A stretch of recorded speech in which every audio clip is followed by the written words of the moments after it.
Un pauvre garçon noir humilie un juge au tribunal. Le carillon de la vieille église de la Belle de Mai résonnait de la mélodie mélancolique de 6 heures du matin, un son qui se perdait au milieu du réveil frénétique de la communauté. Véronique, le visage marqué par les nuits sans sommeil et les mains calleuses par le travail acharné, était déjà debout, préparant le café pour son fils, Jean-Raphaël. La petite maison en briques apparentes, où chaque objet racontait une histoire de lutte et d'espoir, était l'univers particulier des deux, un refuge contre les adversités du monde extérieur. Jean-Raphaël, encore sous les draps usés, rêvait de livres et de tribunaux, et de la justice qu'il aspirait tant à voir dans le monde. À 18 ans, il portait sur ses épaules le poids d'une promesse, celle de transformer la réalité de sa communauté par le savoir et la loi.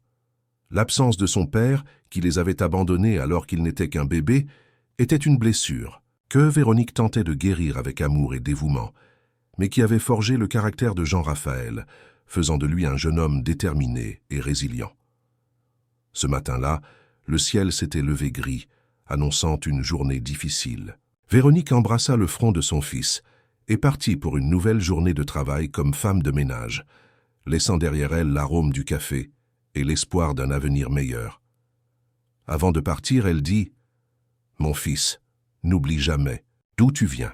Batte-toi pour tes rêves, mais n'oublie jamais d'aider ceux qui en ont besoin. » Jean-Raphaël sourit, serrant sa mère tendrement. « Ne t'inquiète pas, maman. Je n'oublierai jamais.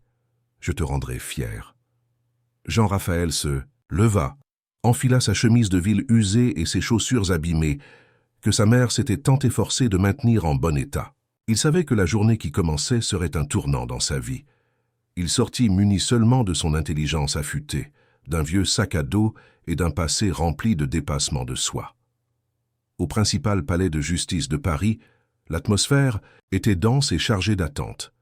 Des avocats renommés avec leurs costumes impeccables et leurs porte-documents en cuir circulaient dans les couloirs, échangeant des salutations et analysant les affaires du jour. Au centre de toute cette agitation, le juge Antoine Leclerc, un homme de 60 ans connu pour sa rigueur et son impatience, révisait les dossiers avec une expression sévère sur le visage.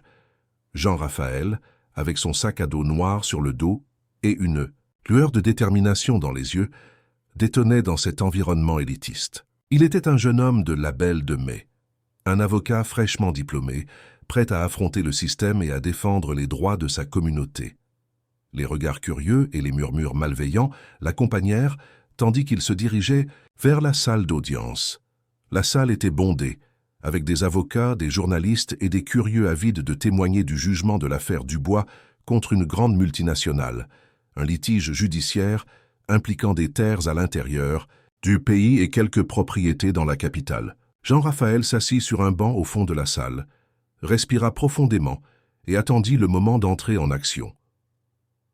Quand le juge Leclerc frappa son marteau, annonçant le début de l'audience, un silence presque funèbre s'empara de l'ambiance. Le juge Leclerc appela les avocats représentant les parties. L'avocat de la multinationale, avec son costume impeccable, ses cheveux bien coiffés et un porte-document en cuir noir, se présenta. Jean-Raphaël se leva, s'avança vers la barre et d'une voix ferme et confiante, se présenta comme l'avocat représentant Madame Martine Dubois. La réaction fut immédiate. Rires, regards d'incrédulité et commentaires sarcastiques résonnèrent dans la salle. Le juge Leclerc, visiblement irrité par l'audace du jeune avocat, questionna sa légitimité et l'accusa.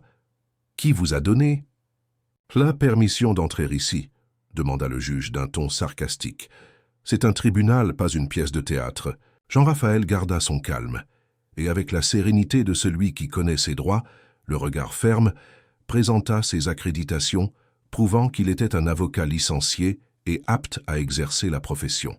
« Votre honneur, je suis l'avocat de Madame Dubois. Je suis ici pour la représenter conformément à la loi, » répondit Jean-Raphaël d'une voix ferme et confiante. La surprise envahit le visage du juge Leclerc. Il prit les documents, ajusta ses lunettes et commença à les analyser. Tous dans la salle observaient avec attente le juge, et pour la première fois il s'adressa à Jean-Raphaël sans sarcasme. Il reconnut la légalité des documents présentés, mais demanda comment un jeune homme si jeune avait pu accomplir un tel exploit. « Mais dites-moi, jeune homme, Comment quelqu'un de votre âge a-t-il réussi cela? Demanda le juge, avec un regard de curiosité. Jean-Raphaël répondit avec humilité, affirmant, avec beaucoup d'études et de dévouement, votre honneur. Mais je ne suis pas ici pour parler de moi. Je suis ici pour défendre ma cliente, répondit Jean-Raphaël d'une voix sereine et respectueuse. Le juge Leclerc, toujours méfiant, permit à Jean-Raphaël de présenter l'affaire, mais l'avertit. Très bien, puisque vous insistez, vous pouvez présenter votre affaire. Mais je vous préviens d'emblée, n'attendez aucune condescendance de ma part, dit le juge d'un ton sévère. Jean-Raphaël acquiesça, conscient de la responsabilité qu'il portait. Il savait qu'il devait prouver, non seulement au juge, mais à tous les présents, qu'il était à la hauteur du défi. L'histoire de Jean-Raphaël était l'histoire de nombreux jeunes de la Belle de Mai, qui luttaient quotidiennement pour surmonter les difficultés et réaliser leurs rêves. Il avait grandi au milieu de la pauvreté et de la violence, mais n'avait jamais perdu l'espoir d'un avenir meilleur. Sa mère, Véronique, avait toujours été son plus grand exemple, lui enseignant à ne jamais abandonner et à croire au pouvoir. De l'éducation. Dès son plus jeune âge, Jean-Raphaël avait démontré un talent exceptionnel pour les études, se distinguant dans toutes les disciplines et attirant l'attention de ses professeurs. L'un d'eux, M. Arnaud, avait perçu le potentiel du garçon et l'avait encouragé à suivre ses rêves, lui fournissant des livres et du matériel plus avancé. À 12 ans, Jean-Raphaël participa à un concours régional de rédaction et remporta la première place, surpassant des élèves d'écoles privées renommés. Son texte, intitulé « Le droit de rêver », abordait la réalité des communautés défavorisées et l'importance de lutter pour la justice. L'impact du texte fut si grand qu'un journaliste local fit un reportage sur lui, ce qui finit par changer sa vie.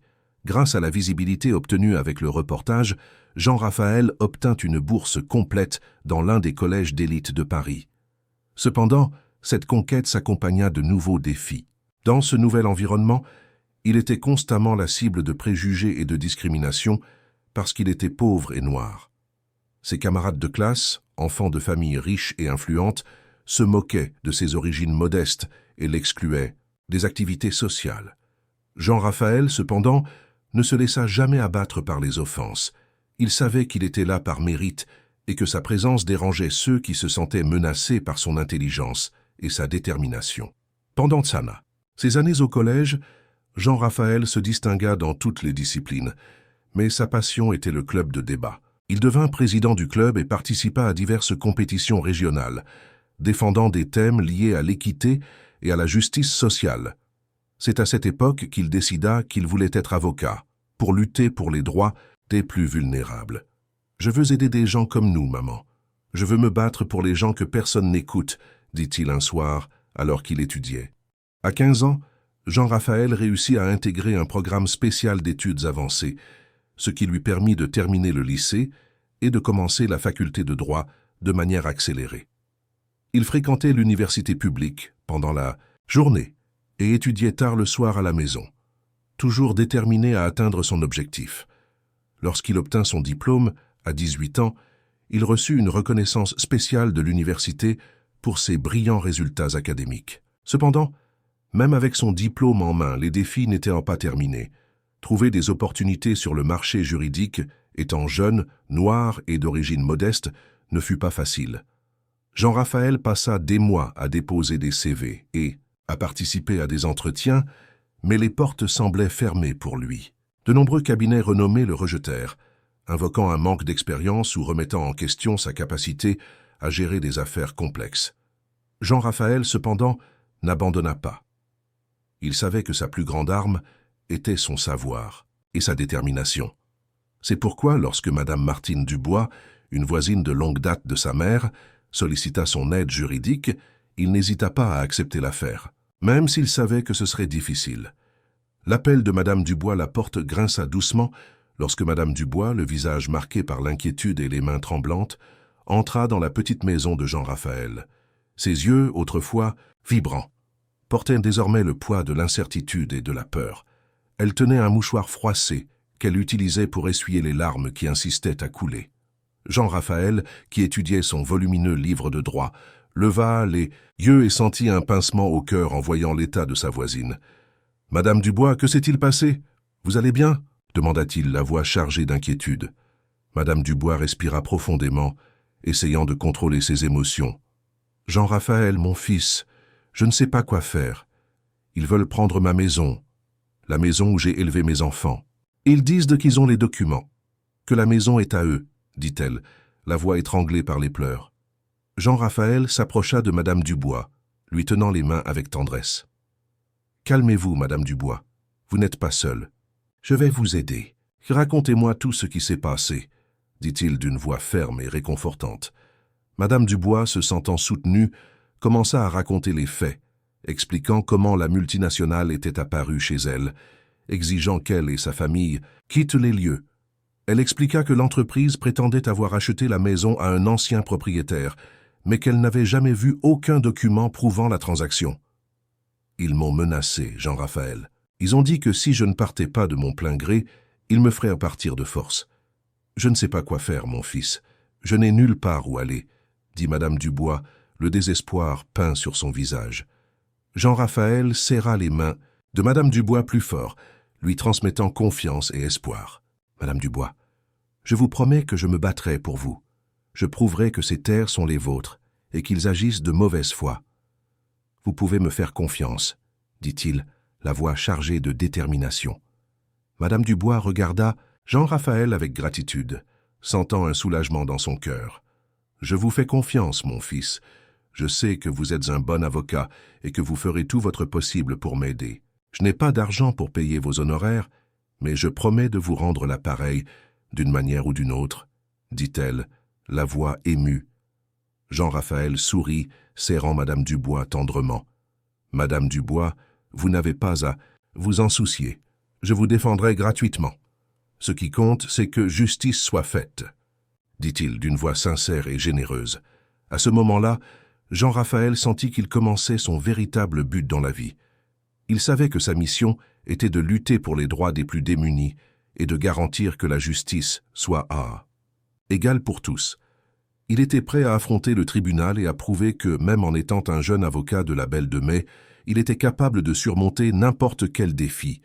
Jean-Raphaël accepta l'affaire de Madame Dubois comme un défi personnel. Il savait que c'était sa chance de montrer sa valeur et de faire une différence dans la vie de quelqu'un. Il se consacra à l'affaire avec acharnement, étudiant chaque détail, cherchant des preuves, entraînant des arguments, recherchant des cas similaires et cherchant tout ce qui était nécessaire pour prouver le droit de Madame Dubois sur le terrain. Le matin de l'audience, Jean-Raphaël ressentait un mélange d'anxiété et de détermination. Il savait qu'il affrontait un adversaire puissant, avec des ressources et de l'influence, mais il était confiant en sa capacité à défendre les droits de Madame Dubois. En entrant dans la salle d'audience, il sentit les regards de tous sur lui. Certains le regardaient avec curiosité, d'autres avec dédain. Jean-Raphaël, cependant, ne se laissa pas intimider. Il s'avança vers la barre, la tête haute et le cœur rempli d'espoir. À partir de ce moment, la vie de Jean-Raphaël allait changer pour toujours. Il deviendrait un symbole d'espoir et d'inspiration pour de nombreux jeunes de la Belle de Mai et d'autres communautés défavorisées, montrant qu'avec effort et dévouement, il est possible de surmonter toutes les barrières et de réaliser ses rêves. Le silence dans la salle d'audience était presque palpable, rompu seulement par le froissement des papiers dans les mains des avocats et par le léger tremblement dans la voix de Madame Dubois, assise à côté de Jean-Raphaël. C'était le moment de la vérité, l'heure d'affronter les avocats de la multinationale et de prouver que la justice, même si elle tardait, existait toujours. Jean-Raphaël respira profondément, sentant le poids de la responsabilité sur ses épaules. Il savait qu'il ne défendait pas seulement les droits de Madame Dubois, mais qu'il représentait aussi l'espoir de toute une communauté qui aspirait à la justice. D'une voix ferme et le regard déterminé, Jean-Raphaël commença sa présentation, exposant les faits de manière claire et objective. Il présenta des documents prouvant que Madame Dubois et sa famille vivaient sur le terrain depuis plus de 30 ans, qu'ils avaient construit leur maison avec beaucoup d'efforts et qu'ils dépendaient de la terre pour survivre.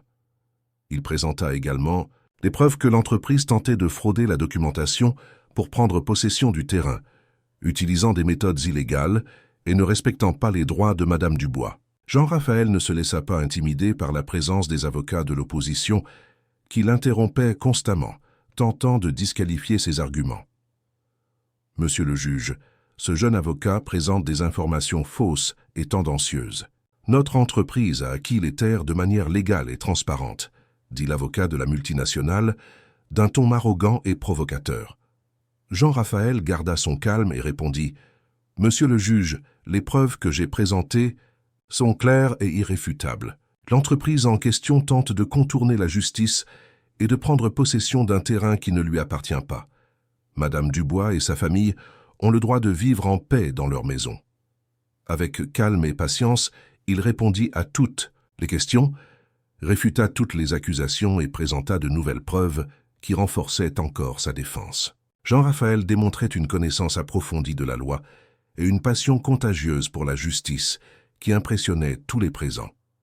Le juge Leclerc, qui au début de l'audience s'était montré sceptique et méfiant, l'observait, maintenant avec attention et respect. Il réalisa que Jean-Raphaël n'était pas seulement un jeune avocat inexpérimenté, mais un professionnel talentueux et dévoué, qui était prêt à lutter pour les droits de sa cliente jusqu'au bout. Après des heures de débats et de discussions animées, le juge Leclerc suspendit l'audience et annonça qu'il rendrait sa sentence le lendemain. Jean-Raphaël et Madame Dubois quittèrent le tribunal épuisés, mais avec un espoir renouvelé.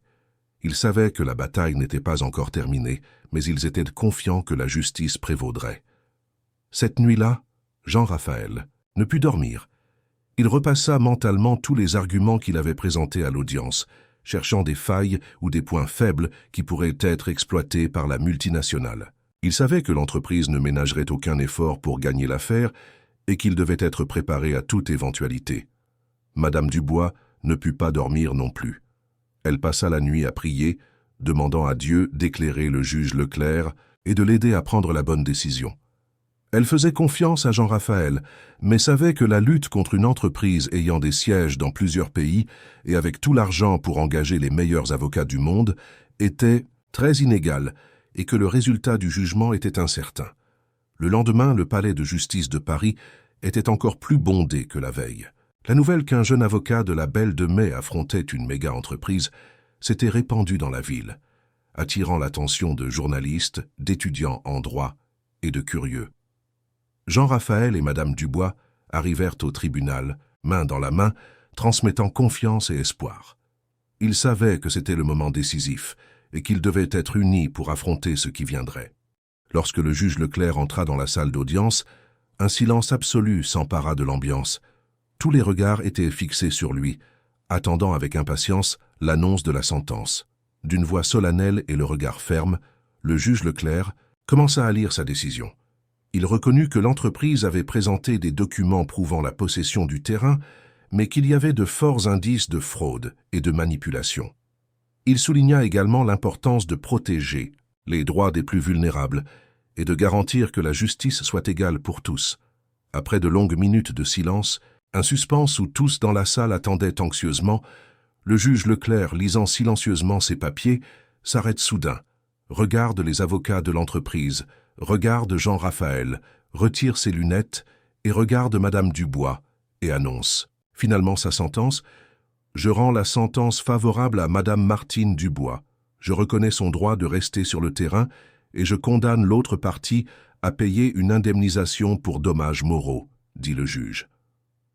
La salle d'audience explosa en applaudissements et en cris de joie. Madame Dubois serra Jean-Raphaël dans ses bras, pleurant d'émotion et le remerciant pour tout ce qu'il avait fait pour elle. « Vous êtes un ange, mon fils. Vous avez sauvé ma vie, » dit Madame Dubois, la voix étranglée par les pleurs. Jean-Raphaël sourit, ressentant une profonde sensation de soulagement et de satisfaction. « J'avais juste fait mon travail, Madame Dubois. La justice a été rendue, » répondit Jean-Raphaël d'une voix humble et sincère. Le juge regarda alors directement Jean-Raphaël et dit « Monsieur Raphaël, je dois admettre qu'au début j'avais de sérieux doutes sur votre capacité. Mais aujourd'hui vous avez prouvé que le talent et le dévouement peuvent surmonter tout préjugé. Ce tribunal vous remercie de nous rappeler le véritable but de la justice. » La nouvelle de la victoire de Jean-Raphaël se répandit rapidement à la Belle de Mai où il fut accueilli en héros. La communauté organisa une fête pour célébrer sa conquête et lui rendre hommage pour son courage et sa détermination. Jean-Raphaël devint un exemple pour les jeunes de la Belle de Mai, montrant qu'avec étude, travail et persévérance, il est possible de surmonter toutes les difficultés et de réaliser ses rêves. Il continua à exercer comme avocat, défendant les droits des plus démunis et luttant pour la justice sociale. Son histoire inspira de nombreux jeunes à embrasser la carrière juridique et à s'engager dans la lutte pour un monde plus juste et égalitaire. Jean Raphaël devint un leader communautaire, un défenseur des droits de l'homme et un symbole d'espoir pour tous ceux qui croient en un avenir meilleur.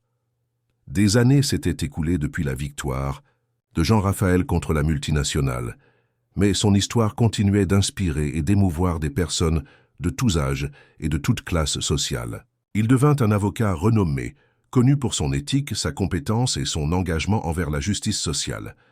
Son cabinet, situé dans un immeuble moderne au centre de Paris, était fréquenté par des clients de tout le pays qui cherchaient son aide pour résoudre les problèmes juridiques les plus divers. Jean Raphaël, cependant, n'oublia jamais ses origines et continuait à servir gratuitement les personnes à faible revenu qui n'avaient pas les moyens de payer un avocat. Il créa également une fondation dans le but d'offrir une assistance juridique gratuite aux communautés défavorisées et de promouvoir l'éducation et la culture parmi les jeunes de la Belle de Mai. La fondation offrait des cours d'informatique, de langues étrangères, de musique et d'art, ainsi que des bourses d'études pour les élèves qui se distinguaient dans leurs études. Jean Raphaël devint un conférencier très demandé, invité à prendre la parole dans des universités, des congrès et des événements d'entreprise. Dans ses conférences, il racontait son histoire de vie, inspirant les gens à croire en leurs rêves et à lutter pour un monde plus juste et égalitaire. Croyez en vos rêves, peu importe à quel point ils semblent difficiles. Avec effort, dévouement et persévérance, vous pouvez atteindre n'importe quel objectif, disait-il dans ses conférences. Il écrivit également un livre intitulé « La justice à la portée de tous », où il narrait sa trajectoire et défendait l'importance de démocratiser l'accès à la justice et de garantir que tous les citoyens aient leurs droits respectés. Le livre devint un best-seller, traduit en plusieurs langues. Jean Raphaël reçut de nombreux prix et hommages tout au long de sa carrière, étant reconnu comme l'un des plus grands leaders du monde. Il fut élu député avec un vote expressif et commença à défendre les intérêts de la population à l'Assemblée nationale. En tant que député, il présenta plusieurs projets de loi visant à améliorer l'éducation, la santé, la sécurité et l'infrastructure des communautés défavorisées. Il lutta également pour l'approbation de lois qui combattèrent la corruption, l'inégalité sociale et la discrimination raciale. « Je ne me reposerai pas tant que nous ne vivrons pas dans un monde plus juste et égalitaire pour tous », disait-il dans ses discours au Parlement. Jean Raphaël devint un exemple d'intégrité et d'honnêteté en politique, respecté par ses collègues et admiré par la population. Il prouva qu'il est possible de faire de la politique de manière éthique et transparente, en défendant les intérêts du peuple et en luttant pour une France meilleure. Même avec tout le succès et la reconnaissance, Jean Raphaël n'oublia jamais Madame Martine Dubois, la femme qui lui avait donné la première opportunité de montrer sa valeur et de faire une différence dans la vie de quelqu'un. Il lui rendait visite chaque fois qu'il le pouvait, lui construisit une nouvelle maison moderne, lui apportait toujours des cadeaux et parlait de la vie. « Madame Dubois, vous êtes comme une mère pour moi. Je n'oublierai jamais ce que vous avez fait pour moi, disait-il lors de ses visites. Madame Dubois devint une seconde mère pour Jean Raphaël, qui l'aimait et la respectait comme si elle faisait partie de sa propre famille. Elle était fière de sa trajectoire et le considérait comme un fils, un exemple de dépassement de soi et de succès. « J'ai toujours su que vous iriez loin, mon fils. Vous êtes un exemple pour nous tous, disait-elle, les yeux brillants de fierté. Mais le plus grand tournant dans la vie de Jean Raphaël, impulsé par la victoire dans l'affaire de Madame Dubois, le propulsa à un niveau de reconnaissance et d'influence qu'il n'avait jamais imaginé. Cependant, au milieu des projecteurs et de l'admiration généralisée, planait une ombre de mystère autour de la figure du juge Antoine Leclerc. Après ce jugement mémorable, le juge Leclerc, autrefois connu pour sa rigueur et son formalisme, commença à montrer une admiration inhabituelle pour Jean Raphaël. Il l'invitait à des événements, le louait en public et le recommandait pour des affaires importantes, démontrant une confiance qui contrastait avec son attitude antérieure. Ce changement soudain de comportement éveilla la curiosité de beaucoup, qui commencèrent à s'interroger sur les raisons de cette admiration. Certains spéculaient que le juge Leclerc regrettait son attitude initiale et qu'il tentait de se racheter, tandis que d'autres soulevaient des soupçons qu'il y aurait quelque chose de plus obscur derrière cette relation. Jean-Raphaël, quant à lui, se sentait mal à l'aise avec l'attention excessive du juge Leclerc. Il remerciait les éloges et les invitations, mais évitait de trop s'approcher, craignant que cette relation ne puisse compromettre son image et sa crédibilité. Jour, le juge Leclerc invita Jean-Raphaël à dîner chez lui, prétextant qu'il souhaitait discuter d'un sujet important. Jean-Raphaël hésita à accepter l'invitation, mais finit par céder, poussé par la curiosité et le désir de comprendre ce qui se passait dans l'esprit du juge. Cette nuit-là, Jean-Raphaël se rendit chez le juge Leclerc, une vieille et imposante demeure située dans un quartier chic de Paris. En entrant dans la maison, il fut accueilli par le juge lui-même qui le conduisit dans un salon décoré avec des meubles anciens et des tableaux de valeur. Après quelques conversations banales, le juge Leclerc, après un long silence gênant, eut soudain les yeux remplis de larmes. Il s'émut et révéla la véritable raison de l'invitation. Il confessa que, par le passé, il avait commis de graves erreurs dans sa carrière, favorisant des personnes influentes et portant préjudice aux plus démunis. Il dit qu'il se sentait coupable de ses actions et qu'il admirait le courage et l'intégrité de Jean-Raphaël, qui l'inspirait à être une meilleure personne. « Je sais que j'ai beaucoup erré, Jean-Raphaël, mais je veux changer, je veux faire ce qui est juste », dit le juge, la voix étranglée par l'émotion. Le juge Leclerc révéla qu'avant de connaître Jean-Raphaël, il était impliqué dans un système de corruption qui impliquait des politiciens, des hommes d'affaires et d'autres juges. Il dit qu'il était prêt à dénoncer le système aux autorités, mais qu'il craignait pour sa vie et celle de sa famille. « Je sais que je cours un grand risque, mais je ne peux plus vivre avec cette culpabilité. Je dois faire ce qui est juste, » dit le juge, la voix tremblante et anxieuse. Jean-Raphaël écouta attentivement le récit du juge Leclerc, ressentant un mélange de surprise et d'indignation. Il n'avait jamais imaginé que le juge, qui s'était toujours montré si correct et honnête, puisse être impliqué dans un système de corruption. « Je suis impressionné par ce que j'entends, juge, mais je crois en votre sincérité et en votre volonté de changer, » dit Jean-Raphaël d'une voix ferme et décidée. Jean-Raphaël offrit son soutien au juge Leclerc, lui assurant qu'il l'aiderait à dénoncer le système aux autorités et à protéger sa vie et celle de sa famille. Il dit qu'il croyait en la justice et qu'il était prêt à lutter contre la corruption, même si cela mettait sa vie en danger. « Je serai à vos côtés, monsieur Leclerc. Ensemble, nous mettrons fin à cette corruption, » dit Jean-Raphaël, la voix pleine de détermination. Ensemble, Jean-Raphaël et le juge Leclerc rassemblèrent des preuves du système de corruption et les remirent au FBI. La dénonciation aboutit à l'arrestation de plusieurs politiciens, hommes d'affaires et juges, qui furent condamnés à de longues peines de prison.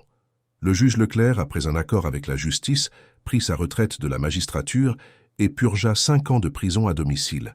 Après avoir purgé sa peine, il se consacra à des causes sociales, aidant les personnes démunies et luttant contre la corruption. Jean-Raphaël continua à exercer comme avocat et comme député, défendant les droits des plus démunis et luttant pour une France plus juste et égalitaire. Il n'oublia jamais le juge Leclerc, qui devint l'un de ses meilleurs amis. Jean-Raphaël se maria et eut 3 enfants qui grandirent en écoutant son histoire et en s'inspirant de son exemple. Il leur enseigna l'importance d'étudier, de travailler, de lutter pour leurs rêves et d'aider leurs prochains. Ces enfants devinrent des professionnels accomplis, qui suivirent ses traces et s'engagèrent dans la lutte pour un monde plus juste et égalitaire. Jean-Raphaël vécut une vie longue et heureuse, entouré d'amis, de sa famille et d'admirateurs. Il mourut à 80 ans, laissant un héritage d'amour, de justice et d'espoir. Son histoire continue d'être racontée et re-racontée, inspirant des générations de Français à croire en leurs rêves et à lutter pour une France meilleure. L'histoire de Jean-Raphaël est la preuve qu'avec effort, dévouement et persévérance, il est possible de surmonter toutes les barrières et de réaliser ses rêves. C'est une histoire d'espoir, de justice et d'amour qui nous montre que même au milieu de l'adversité, il est possible de construire un avenir meilleur pour nous et pour les générations futures. Et vous, avez-vous déjà imaginé combien d'histoires comme celle de Jean-Raphaël attendent une chance de se produire? Combien de jeunes sous-estimés, cachés dans les périphéries de la France, n'ont besoin que d'un encouragement, une main tendue, un mot de confiance, pour transformer non seulement leur vie, mais le monde qui les entoure. Si cette histoire vous a touché, ne restez pas simple spectateur. Partagez cette vidéo, laissez votre commentaire et identifiez ici quelqu'un qui a besoin de croire davantage en lui-même. Rappelez-vous, chaque histoire de dépassement de soi en inspire des centaines d'autres, et ensemble, nous pouvons construire une France plus juste et égalitaire. Abonnez-vous à la chaîne pour ne pas manquer les histoires qui émeuvent, inspirent et montrent que rien n'est impossible pour ceux qui n'abandonnent pas. Et rappelez-vous, votre place est là où vous voulez être. Ne laissez jamais personne vous dire le contraire.